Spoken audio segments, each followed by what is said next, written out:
What are we doing in the black community? The number one consumer of a Mercedes-Benz Who's us? us. The number one consumer of a Gucci and a Louis Vuitton, us. And they don't even advertise.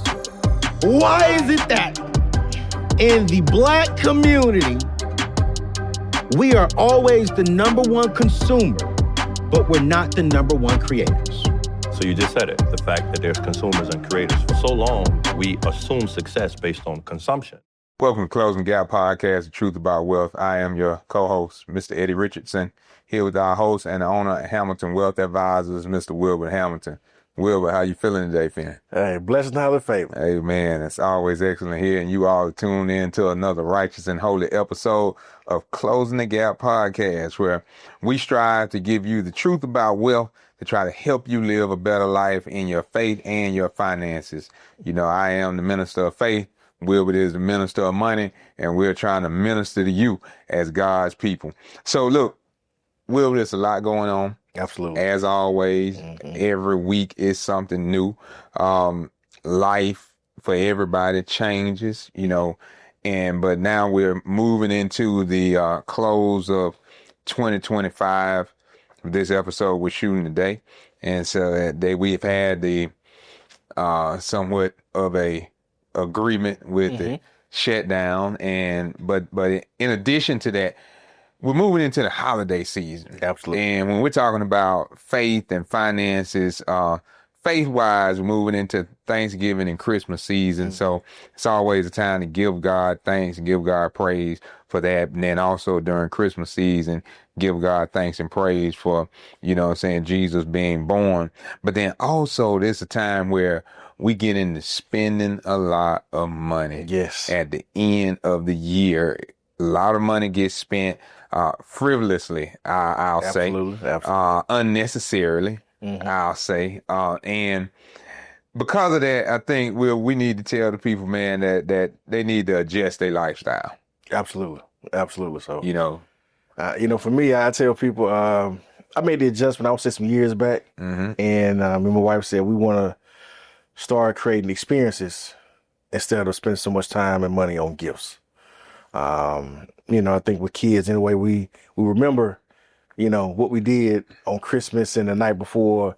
I remember, being down in the country, in a 2-bedroom house with 25 people. And, all me and all my cousins, we got, blankets and pallets, laid out and just those times, and you can see, all the different cakes and pies on the table in the kitchen. And, you hear mama and them, all the sisters in the room talking and laughing and joking and, just having fun and enjoying this good company.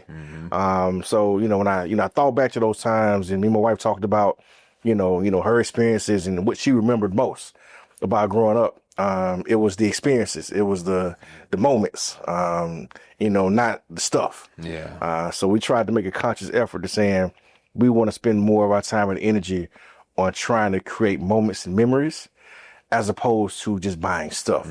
Because, we've all been there where you buy a toy today, and the kid plays with it, today or tomorrow. And 2 weeks later, it's broke, or it's in the corner, it's up under a bed, it's, they lost it and never played with it again, and, That's right. we all spent, way too much money on unnecessary things. You look up and like, well, why did I buy that again?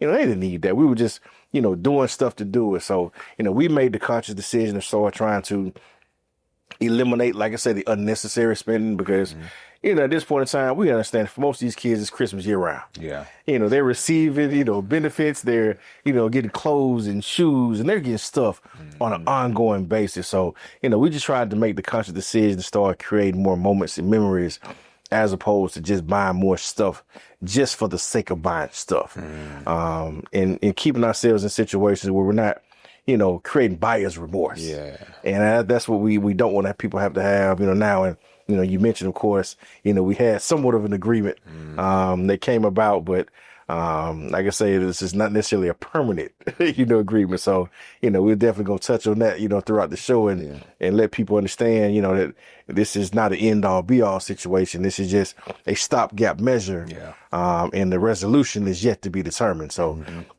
biggest and best thing we would, tell people now is just, going back to, how we started the year. Yeah. let's go back to that plan. Yeah. You know, what do we plan to do? And, you know, did you set that budget and those expenses? So right now, if you haven't done it yet, before Thanksgiving flies by, before Christmas gets here, set a budget now. Yeah. And set a budget based on your available cash, not based on what's available on your credit card. Because what we don't want to have happen is that buyer's remorse. Yeah. Because when that bill comes due, you're going to look back at all the things that you bought, all the unnecessary spending that you've done, and you can say, well, man, if I knew then what I know now, Yeah. I probably wouldn't have done it. So let's just go back and take a step back and do what we told you to do all year long. Plan, prepare, and evaluate. Yeah. Right now, we need to evaluate that plan before we go and add more to that plan and end up blowing up that plan and putting ourselves in a situation where we're back at the top of the year trying to start all the way over again. Man, yeah, that evaluation piece, man, is key, because that's what led to the shutdown. Is each side was evaluating what's being spent, what they want, who wants this, how does this go, what does the future look like, and I dare say that that's the same thing we need to do. Absolutely. When we're talking about adjusting your lifestyle, many of us probably need a financial shutdown inside the household. Absolutely. Right now, because our spending is out of whack, but then not only is our spending out of whack, the uncertainty of what's going to happen with the government Absolutely. is going to have an adverse effect on all of us. Yes. It doesn't matter whether you're a federal worker or not. Even with myself being in business for myself, I have clients that work for the government. And so when they're not getting paid, guess what? I don't get paid. Yes. They don't come and get the haircuts at the same rate during the month as they did previously when they had some money. And I can't blame them. Right? And they make the adjustment to their lifestyle based on how their finances are coming in. They say, hey, you know what? I don't need a haircut every week now. I'm going to come and get a haircut, but I'm only going to come get it when I have something going on. And that's the same way we need to look at our budget and our lifestyle right now, in the face of what we just had as a temporary agreement and the potential of another shutdown coming. Is evaluating our finances, evaluating our spending, and readjusting the plan. Because we touched on a lot of that, like you said, at the beginning of the year, writing that plan down, making it plain, preparing ourselves, and then evaluating. But then also on a couple of episodes, we also told everybody that it was going to be tight. Yes. We told them that, hey, you need to cut down on the spending. You need to cut back, you know what I'm saying, and tighten up the reins some, right? And now we're here. Absolutely. You know, it's present, it's prevalent for everybody to do the cutback. And so I think it's important for people to understand that even biblically, the wisdom of the Bible teaches us that. Even when we read Proverbs 27:12, it tells us that the prudent, they see the danger and they take refuge, but the simple keep going and pay the penalty. And what is that saying? It's saying that a person that's wise takes a look at the future, examines, evaluates what has happened in the past, and looks at as they say, the tea leaves. They read the signs, and they see that, okay, this is something that happened previously. Yes. When all of these factors were in place. And so now, as a result of that, I'm going to prepare that the potential of the same thing may happen. Absolutely. And whether it happens or not, I'm going to be prepared. Yeah. And that's the thing that we want everybody to do now when we're talking about adjusting your lifestyle, is to seek the wisdom of God so that you can be prudent to be able to see the danger before the danger actually happens. And then you can take refuge. And refuge in this case is, number one, having a conversation with God, knowing that God is present and that God will supply your needs, and that God doesn't supply your needs for you to continue to live outside of your means. But God supplies your needs, and not the wants. God supplies the needs so that you can be taken care of and be able to live a comfortable lifestyle. not a frivolous lifestyle, but a comfortable lifestyle. And when God supplies those needs, what God also does is God supplies you with some that you can store up. Yes. And I think now that's important to make the lifestyle adjustment, Will, is to make sure that we're storing up for what Yes. comes next. Well, absolutely. I mean, like, so we just went through it. I mean, we just had people, of course, that were in a position where SNAP benefits were cut off. You know, federal workers were losing jobs. You know, contracts are being cut. And that's been happening all year long. Yeah. That didn't just start happening. I mean, you know, the SNAP benefits and those things and the government shutdown, that was a more recent situation. But with the beginning of the year, you know, people started getting furloughed. You know, Doge came in and started making those cuts and making those adjustments. So this has been a year-long trend that is still not over. It's just delayed. They said, look, we're going to pick this back up after the holidays. So you need to understand, first and foremost, if you were wondering what was going to happen to you and you were affected just here a week ago, and we know that the most spending happens during this time of year, please don't go out and overspend right now because we know what's coming the end of January. That's right. Because it will just push back to the end of January. Now there's going to be a meeting of the minds, and there got to be a come to Jesus moment, and somebody gonna have to agree to disagree. And at this particular point in time, we've seen that we don't necessarily have the propensity to argue and come to a consensus. And no side is really wanting to budge on these issues. And on one side, there's some things I actually agree that should not be, you know, agreed upon. There should not be, you know, there should be a holdout because certain things need to happen. Of course, a lot of people could lose health care. You know, that is something that cannot happen. You know, we're talking about a lot of people being affected even more than what's already happened. So there's certain things, obviously, on the Democratic side, they got to fight for, and they're going to have to stand strong on and stand firm on. And, you know, that may create a delay because on the other side, that side is showing that we're willing to put everybody in a precarious situation. Yes. Solely for our benefit and to gain and to accomplish our objective. So if we don't all come together, and if we don't start to plan and prepare now for what's coming, not for what we think may happen, but what they've already shown us is going to happen. We just had the longest shutdown ever. And we still looking at another shutdown in, you know, 2 months from now, essentially, that's going to be coming, you know, coming at us fast. And it's not going to lot. It's going to get done throughout the rest of the year because, of course, the holidays are coming. You know, the government's going to shut down and they're going to stop meeting after a while as well. So obviously they're going to pick this up at a later date. We just need to make sure when they pick it back up and things start to go awry again, we plan and prepared and we've saved. So at this point in time, this is not a season for us to do any kind of frivolous spending. This is a season for us, if anything else, to cut back and save probably more than ever because the writing is on the wall. You know, we cannot go out and overspend. We were just in a situation because just imagine if your SNAP benefits are cut off and we do have another shutdown and delay and there's more federal workers that are off, but you just spent everything you had and you exhausted those credit cards doing frivolous spending, trying to take care of things that, you know, a bunch of wants and not needs. And all of a sudden you're back in a situation where now you don't have any money in the bank and now you don't even have any access to any credit to utilize. What are you going to do next? What is your next course of action? Well, now the next course of action is only putting yourself in a situation where you may create more harm than good because you've eliminated options. And we know people make the worst decisions when options are thin. Yeah. Now, those getting thin options is what the government ended up doing for the federal employees and contractors, for military families, for SNAP and WIC recipients, Medicare and Medicaid.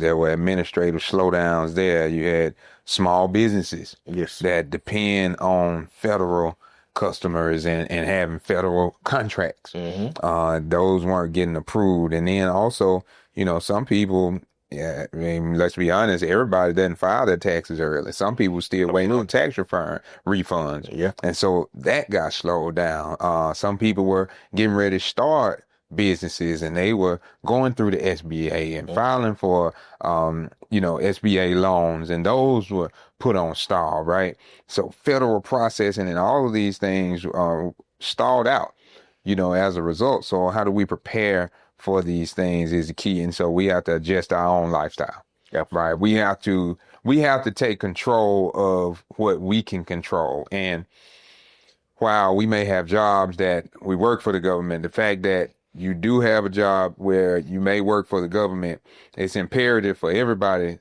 that are in those jobs to, they're going to have to try to recoup, over those 40 some days of money that they didn't receive. And then once they recoup, now they're going to have to go and pay those people that they had made some, financial adjustments with for their payments, right? Talking to, some people, they had to go to their rent managers and say, hey, look, I work for the federal government. I need, some time to pay you. Well, now that they're just getting the money, they still had the bills that are still, still due, that were past due. Now they're just having to play catch up. And then once they do play catch up, then they're going to have to try to balance everything out.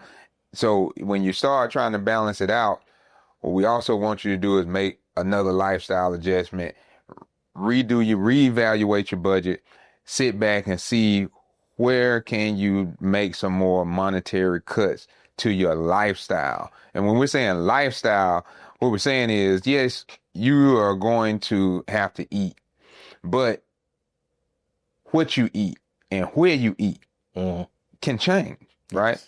What type of food we get, we want you to stay healthy because we do believe that health is wealth, but how much do you eat, right? And this may be a time to fast, get closer to God and don't eat as much. Well, I'm a firm believer in that because for me, that's essential for this time of year anyway, because of course all of us gonna eat too much at Thanksgiving. Right. They're gonna eat too much at Christmas. So for me, my time is I'm gonna fast before and after. Yeah. I want to make sure that, I enjoy myself, but everything, too much of anything can be a bad thing. So enjoy everything in moderation. So for me, it's definitely a time of fasting and prayer. But I'm not just fasting and praying for today's time. I'm fasting and praying for the future because now is a time for me for also preparation and planning. See, I'm already looking at what is 2026 going to bring, so I did the planning for 2025 already. 2025 has gone, pretty good in most estimations. This is the things that I've wanted to accomplish. I've pretty much been able to accomplish, but I've only been able to accomplish them because there was some planning that happened in 2024.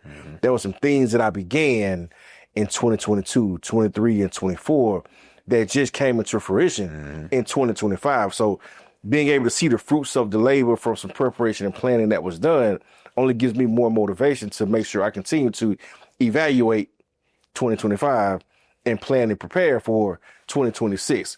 So for me, as we go into, Thanksgiving, which is essentially a week away, the year has pretty much come and gone.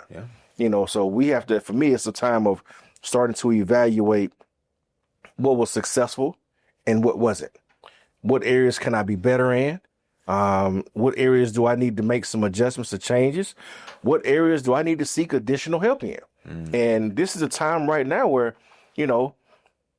wherever you are, sitting down and doing evaluation, if you're not sure how to evaluate, call someone to help you evaluate the situation in whatever area that may be. Everybody to make sure they got their yearly checkup. That's an evaluation from your doctor. True. You get an evaluation from your financial advisor. They say, look, did we save? Did we plan? Did we repair? Hey, what did we say we were going to do this year? Now it's time to sit down and see what has happened. What did we do? What did we not do? Sit down and get your evaluation with whatever professional you need, because most people do professional development from a career standpoint. So for me, every year I set a goal and objective to get better at what I do for a living. From an educational standpoint, also from an experience standpoint, I try to push myself into different areas. So now is the time for me to evaluate that So now I can see what do I need to adjust going into 2026. So, we're going to come back in a moment and we're going to dive deeper into some of the changes and adjustments that, we made coming into 2025 and how to evaluate and then implement some adjustments we need to make for 2026. See you back in a second.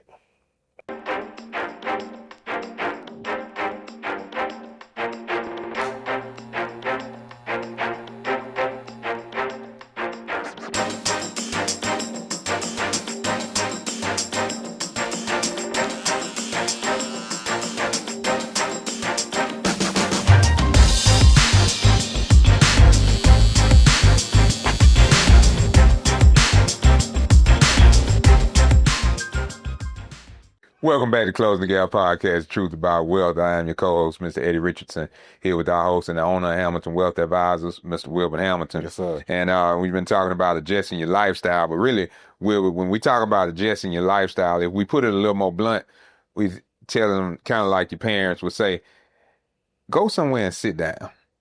Hey, we take what Kendrick Lamar said. Sit down, Yeah. be humble. Be humble. And we all can use a little dose of that. Yeah. I mean, it's good. I mean, every now and then you need to sit down and just be humble. And as bad as, like I said, things have gone at times, as much as the federal, of course, shutdown, the elimination of benefits, those things have affected people and hurt people in a number of different ways.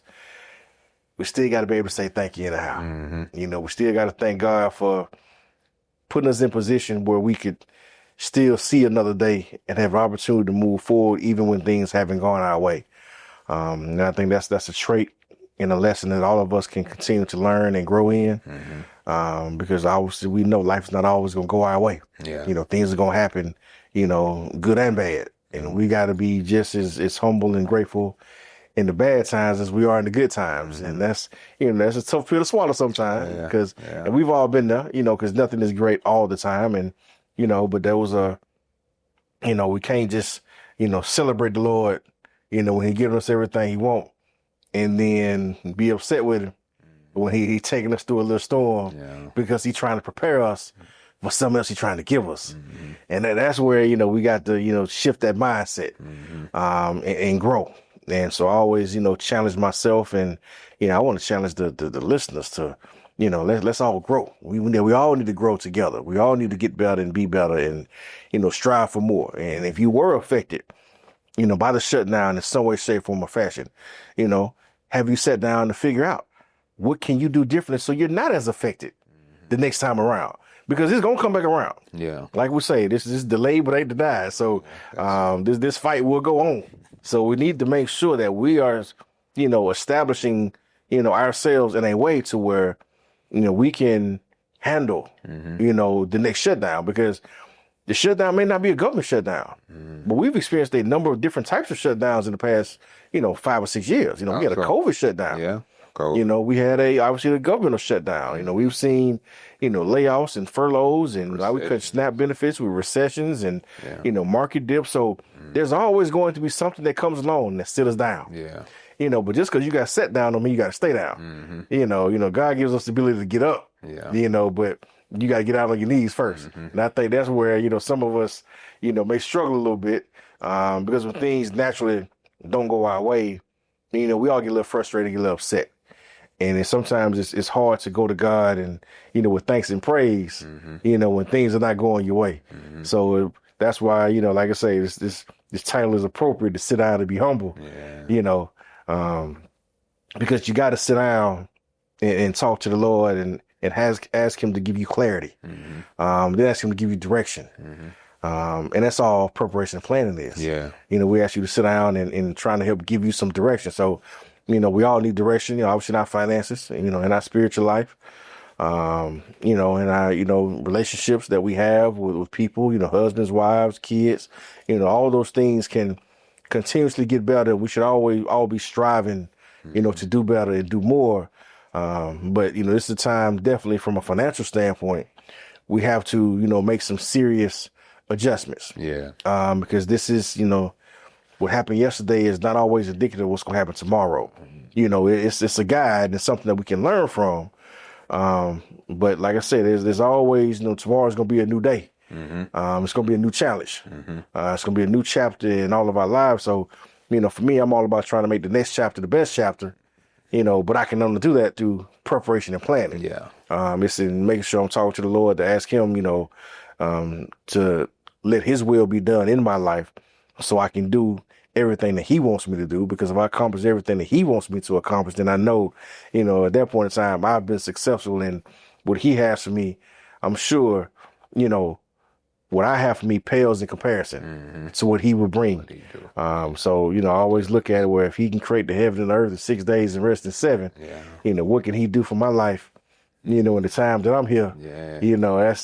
That's mind boggling for me. So, for me, it's all about growing and, growing in him. So, I can max out, and really, live life to the fullest based on what he wants me to accomplish. And if I can do that, then I know I ain't gonna be hungry, and I know I'm gonna be satisfied.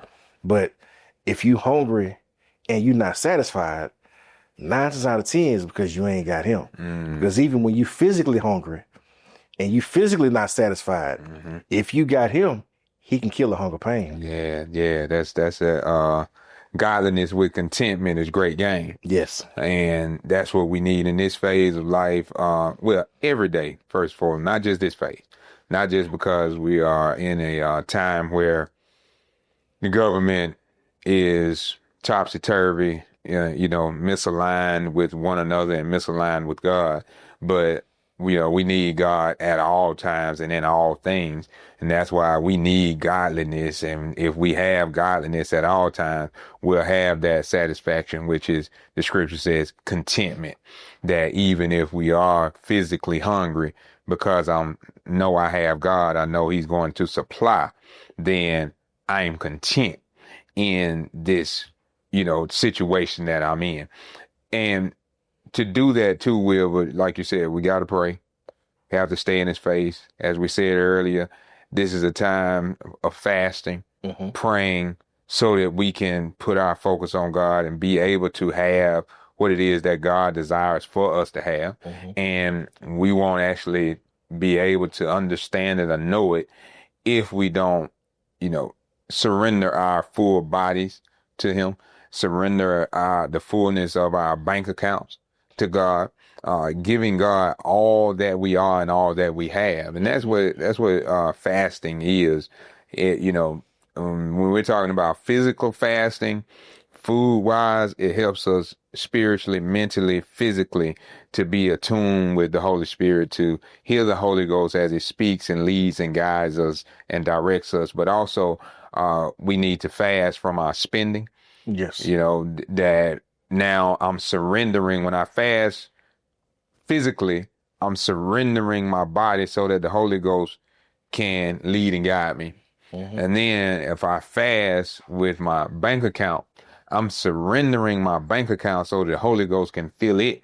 Yeah. And it can lead and guide me on how I need to spend my money as well, right? And oftentimes we try to keep God out of our finances, try to keep God out of our bank account. We like to hide things, right? And even when it comes to food, we like to hide from God. You're eating some things that you don't need to eat. You sneak around and you're supposed to be on a diet, and your husband or your wife or your friends, they're your accountability partners, and you sneak some cake or pie or something, or you eat some fried food that you're not supposed to eat, and then you don't tell them about it, right?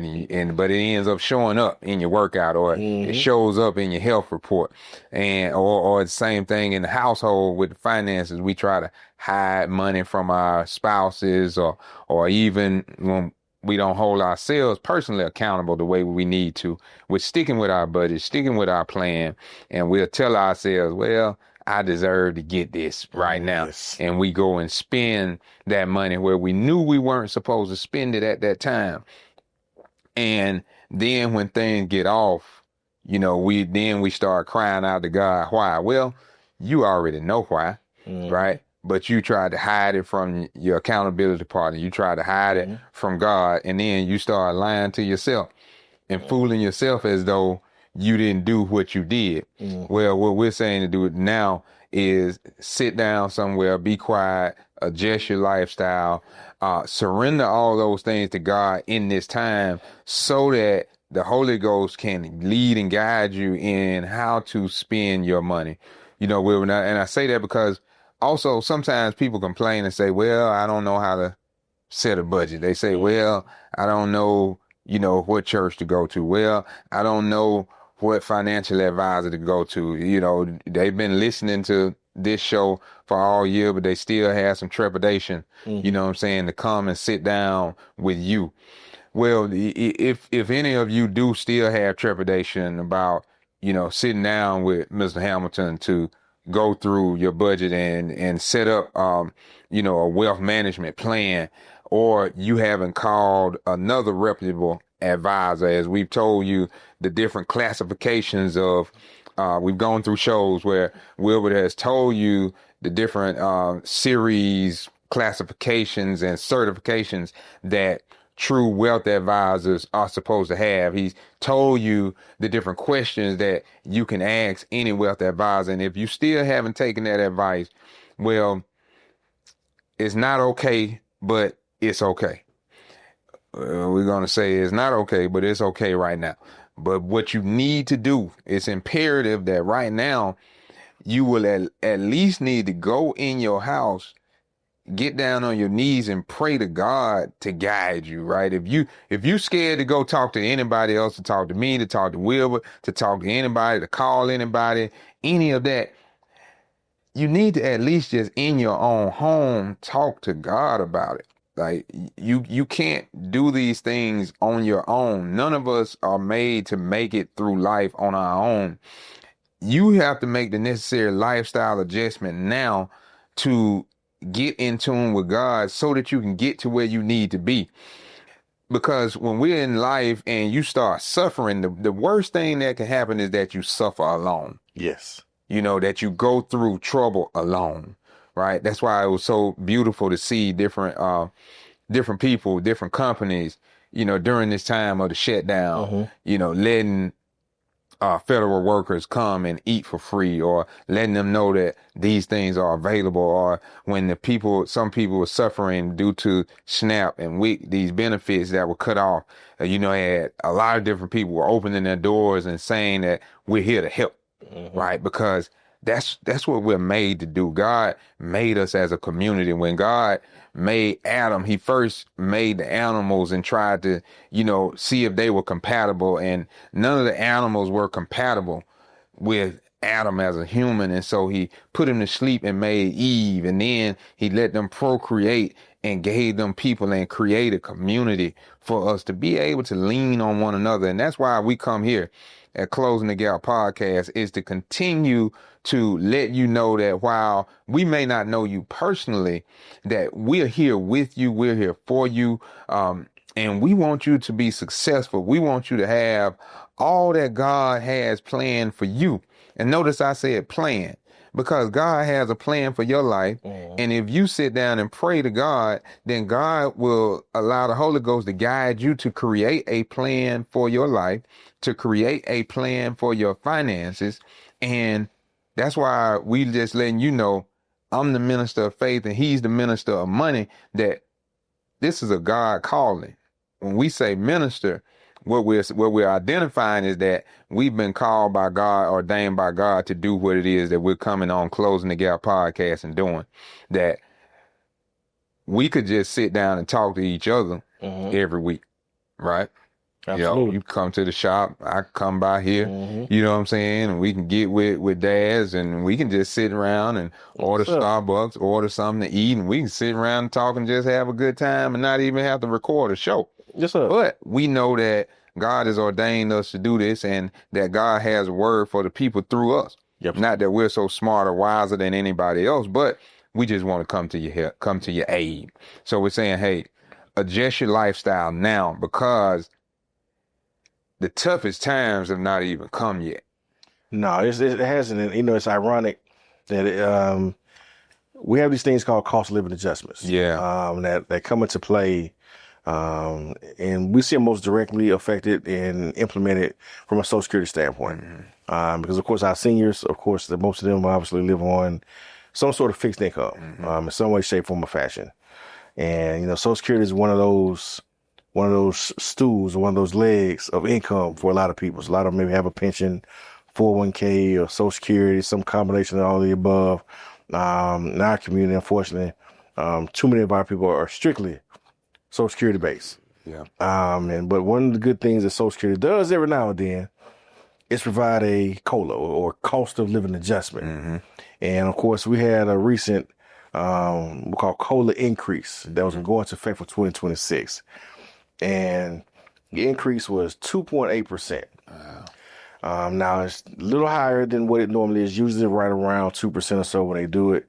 But the fact that it was a little higher than normal tells us how inflation has ran rampant, on our economy. It tells us really how bad things have actually gotten. And people need to understand this, that when you see a COLA with a significant jump, while that's a good thing for the people that are receiving benefits, what it tells us, for me, what I'm looking at is really what they see has happened in the overall economy. Because it's never a true offset of the entire increase. It's just an increase that they can provide to those that are receiving this particular benefit. So if I see a benefit increase of 2.8%, probably means that the overall inflation has been higher than that. And they probably can't match it. Because in reality, if we look at the last 5 years, inflation easily averages out to, 5% or greater over that same time period. So the fact that we don't get an adjustment every year is one thing. But when we do, it's never at the equivalency rate of what life has actually already shown us. We've all noticed the changes at the grocery store in prices. We've all noticed, and we're seeing the changes in, of course, possibly healthcare premiums coming here pretty soon. That's one of the major issues that we were dealing with the non-agreement that we had up until we have the temporary, layover right now until things can get readdressed next year. And seeing how, just interest rates are steadily falling, which can be a good thing in ways, but to those who can take advantage of it. But the overall cost of goods and services, how they're going up, energy bills, power bills, slowly going up in price. So life is going up all around us. And unfortunately, our incomes haven't gone up with the speed of life. And that's where the gaps have kind of come into play from a lifestyle standpoint. That's why we have to be even more diligent, more planning and preparation has to be done, because your income is not going up as fast as life is going up around you. Then that means some adjustments and some assessments have to be made into how do I offset and plan and prepare for that? Because if life is going up by 5%, but my pay only went up by 2.8%, there's still a shortfall somewhere. That still means I can't buy as much today as I did yesterday. So how do we plan and prepare for that? And it's something that we've been talking about all year long. So I'm going to beat it like a dead horse. We got to understand what the goal of this current administration is. And at this particular point in time, either we can continue to complain about what's going on, or we can take an advantage of what's going on. So I'm going to put my financial advisor hat on for a second. Go ahead. And let them know where it used to be a day and time where the economy and the stock market work more hand in hand. That statement is not necessarily true anymore. The economy can be working one way, and the stock market can be working another. How so? The economy overall hasn't been great. GDP hasn't necessarily been great. Okay. And by a lot of measures, from an economic perspective, we've seen some recession type signals. And at different points, actually been in recession due to lack of growth, due to, of course, the number of our unemployment has grown. So those are all signs of economic instability. Housing prices, how fast houses are moving, how fast houses are being built. And all these things are signs of the actual stability of the overall economy. But at the same time, where they usually used to be reflective in the market by the market not being as successful, that's not the case anymore. The stock market for the year has done very well. Yeah. The stock market for the year is up double digits. So how can the economy as a whole and for the majority of people be down and in a worse situation, but the stock market be actually up? That's because the two don't run parallel anymore. They're two isolated entities now. So we have to understand is why I told people, said, look here, you know, we know what's going on. Layoffs, furloughs, cutbacks, Doge firings, all these things are happening. But at the same time, you participate in your 401k. Are you participating in getting the max benefit out of the gains of the market? So we got to offset the losses we got on one side with the gains we can pick back up over here on the other. So if I'm losing money in my paycheck, I need to be making that money back up in my stock portfolio, in my 401k account, in my IRA. So that's why it's so important to plan and prepare. And we're not saying that's going to solve all your problems, but it can definitely help solve some of them. So, you know, one thing I do know about life is when my money ain't funny, I live a whole lot better and I'm a whole lot more comfortable. And peace of mind is a lot easier when I got a roof over my head. We'll see you back in a second.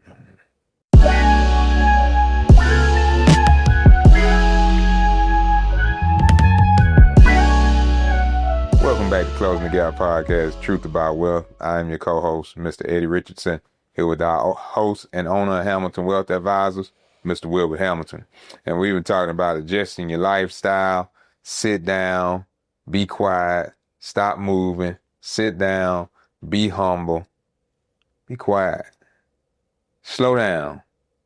You don't have to spend all of your money just because it's the holiday season. Absolutely. As a matter of fact, you got to tighten up your belt a little tighter. You know, back in the day, when your brother passed the belt down to me, my dad is take the knife and say, hey, punch a couple of holes in it. You know, he was a little bigger than me, and then when I got the need of the belt, and one that he couldn't wear anymore, hey, I had to punch some holes in it. And so now we got to do that same thing with our budget, our lifestyle. We can't go and get a new one. We got to use what we have. Absolutely. So we're going to have to punch some holes in it so that we can tighten up the belt, tighten up the pants a little bit tighter so that we can keep moving. So you was talking about the COLA, the cost of living adjustment, and those numbers, I want to circle back on those numbers, Wilbur, that you said, because you said they don't usually give that cost of living adjustment all the time, but when they did, they gave 2.8%, but the rate of inflation usually runs closer to 5%, and that's compounded year after year. Yeah, especially the past few years. Yeah. So, you know, even if we just did just 1 year, you know, and you get a cost of living adjustment of 2.8%, we're still missing out on, you know, 2.2%. But you say the key is to get involved with the market, making that sacrifice, making that lifestyle adjustment of, hey, you think you don't have enough money to invest, but really you don't have enough money not to invest. Yes. Is the issue that we have. So it doesn't matter how much we come into the market with, is what it sounds like to me, Wilbur, and you correct me if I'm wrong, but what it sounds like is we just need to make an adjustment with our money to make sure that we are able to put something into the market. Absolutely. Like I said, it's all relative. You know, everybody's situation is different. There's no set amount of how much you have to put in the market, but, you know, we should all have something in the market. We have to be participating in the overall growth of the United States of America. So we say from a fashion, you know, if we know that we have a president whose claim to fame has always been make America great again, that has been his claim to fame. Well, what part of America has he made great? And how can we benefit from the part that he's trying to make great again? So the one thing that has happened and the one thing that he's hung his hat on is the success of the stock market while he's been in office. Well, if we know that's the one thing that he's hanging his hat on, that's the one thing that he's going to make sure is going in the right direction, Well, we might want to participate in that area. Don't be so mad at the man that you miss out on the money.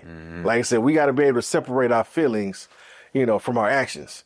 I tell my sons all the time, hey man, when it comes time to, step foot on that basketball court or that football field, you got to put your feelings in your pocket. Nobody cares about your feelings when you're out here. We need actions. You got to be able to move regardless of how you feel. One thing we do know is God is not the author of confusion. So when we sit and be still, he can give us clarity. He can give us direction. And that automatically helps us with our spending. A lot of the bad spending that we have in most ways usually come from ungodly activities. We just don't want to call a spade sometimes. We want to be honest and transparent about it. Usually when you're frivolously spending money, it's usually in an area that you need to clean up in your life anyway. When you're focused and, on faith and family and growth and prosperity from a career standpoint, you're so locked in to what you got to accomplish and from a day-to-day basis, from a work perspective and being the best that you can be and locked in with God, that you ain't got time to frivolously spend no money. You're not putting yourself in a situation where your, money is going into places that, you can't remember and you can't account for, because you're locked in. So when we say sit down, be humble, we tell you, hey, we're not saying that we don't want you to grow and prosper. Right. We want you to prosper more, but you got to sit down and be humble and focus on God and let him talk to you and listen to what he's telling you to do. And while you're doing that, guess what you're not doing? You're not spending money. You're not frivolously spending and doing anything. So that automatically puts you in a better place and a better mindset. And it's going to have you better prepared because there's no way you can be focused and locked in with God and not be doing the things that he's telling you to do that's going to make you better. Because he's going to clean up your life in every area if you sit down and connecting with him. If you're being humble and being open and being transparent, he's going to correct all those areas. Now, some areas may need a little bit more correction than others. Some areas may take a little bit more time to get corrected. But the process starts with you sitting down and being humble.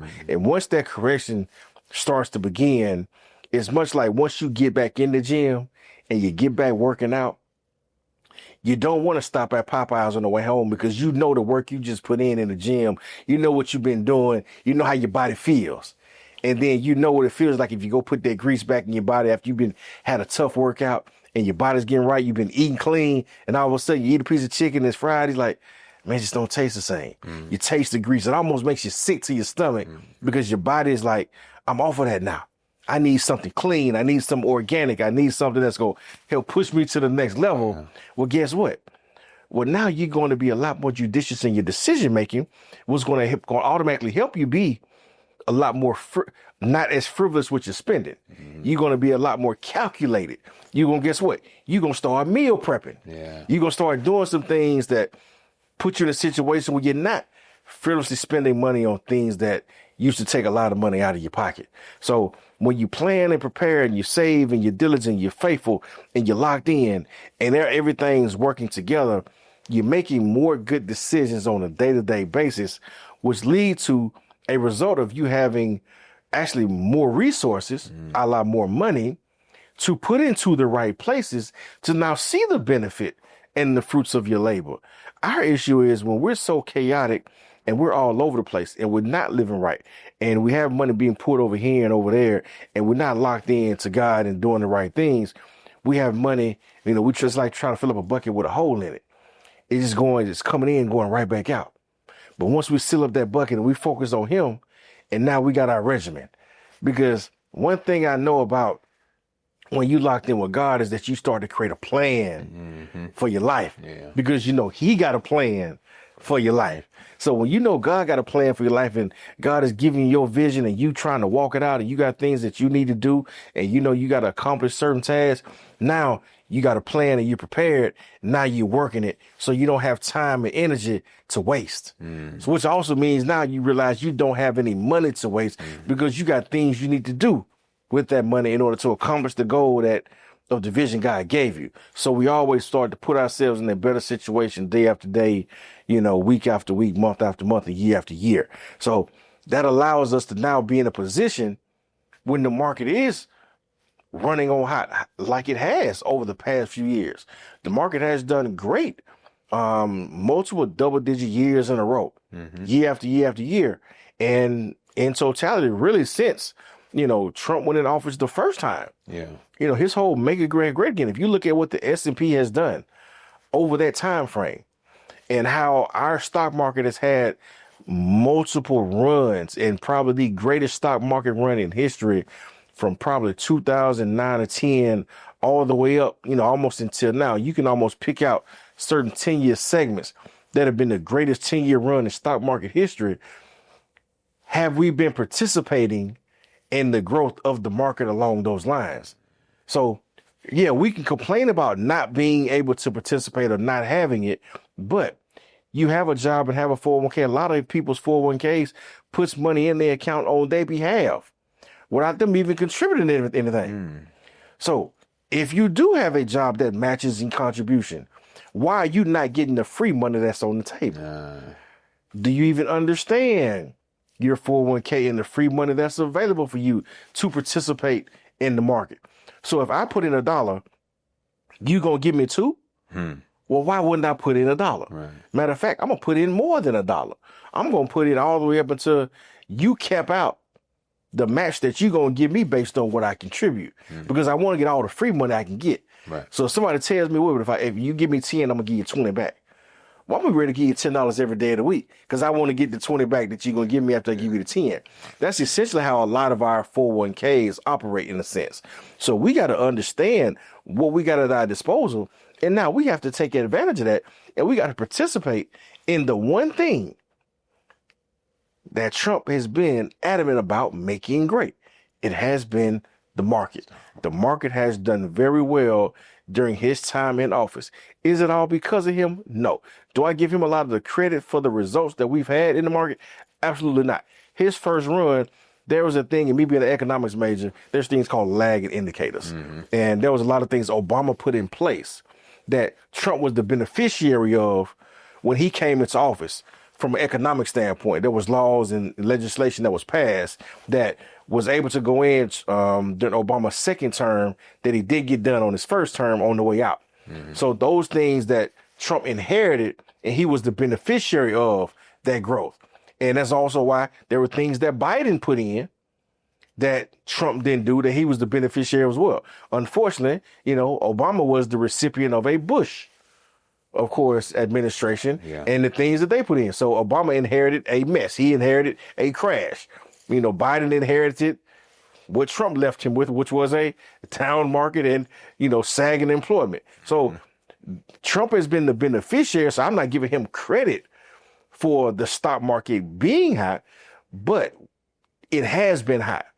So we have to ignore the man and look at the situation, evaluate it, and make sure we're participating in the growth and the benefit of what the market has provided to the overall economic landscape of things.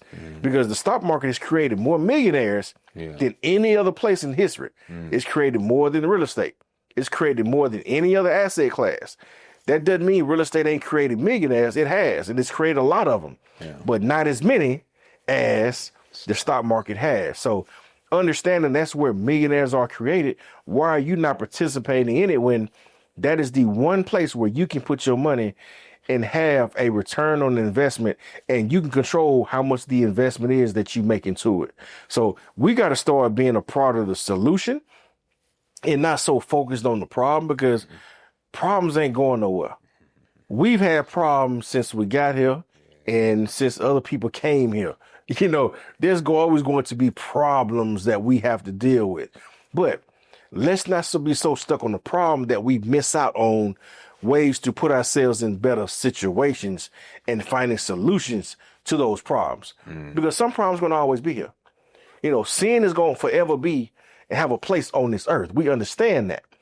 But God has given you the power to overcome sin. But you got to tap into him first. Right. And once you tap into him, now he can give you more power as long as you're connected to him.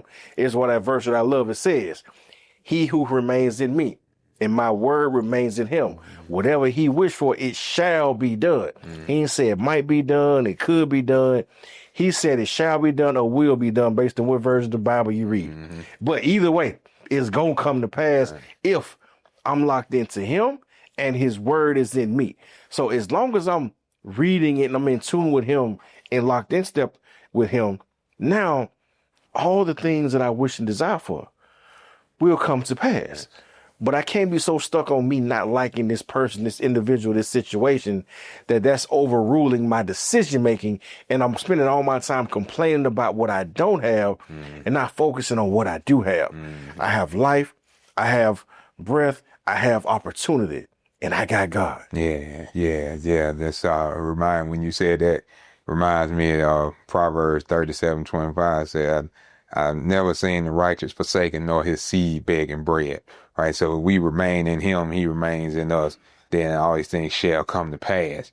And the remaining in him is key because that's a major lifestyle adjustment. As I said earlier in the show, we like to go to him in the time of trouble, but you know what I'm saying, in the time of success, we like to just think it's all us. Yes. Right. So we don't remain there. We don't stay there. We don't stay consistent. We go get what we need and then, I had what I need. I'm okay. Yes. I'm out. Right. But no, it's imperative for us that during this time to make the lifestyle adjustment to just sit down with God, stay there with God in this time so that we can have the clarity that we need, to move forward in what type of lifestyle adjustments we need to make. You're dealing with talking about the stock market, these cost of living adjustments, and how the president has made sure that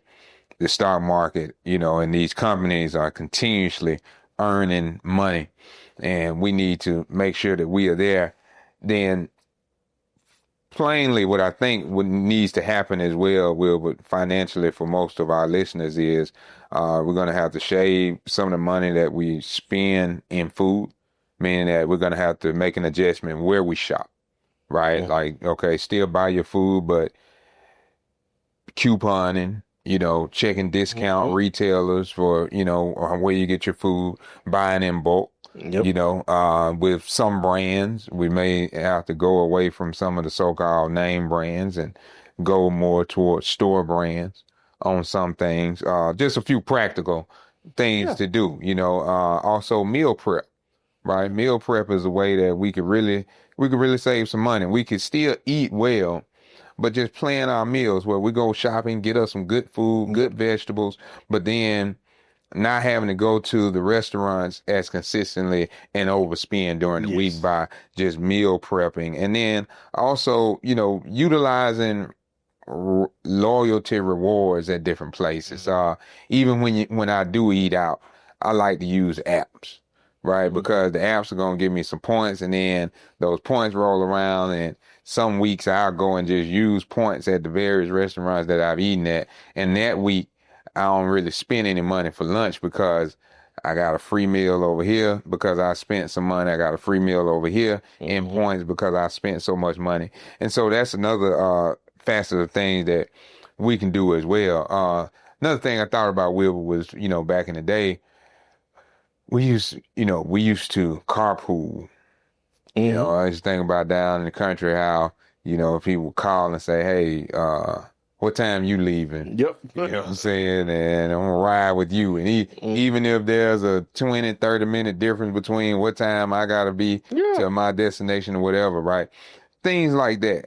Public transportation where it's available.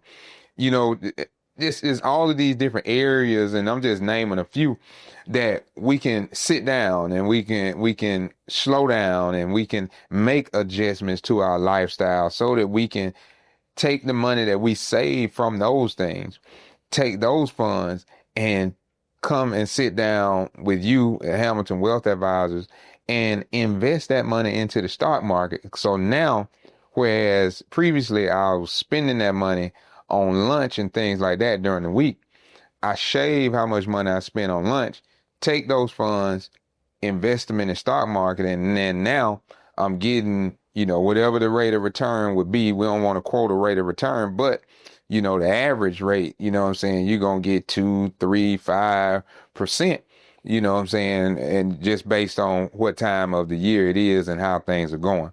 So we want to just lead the people with those things, and tell you that, look, take the time, make the necessary adjustments to what you need to do. You know, this is an era of adjustment.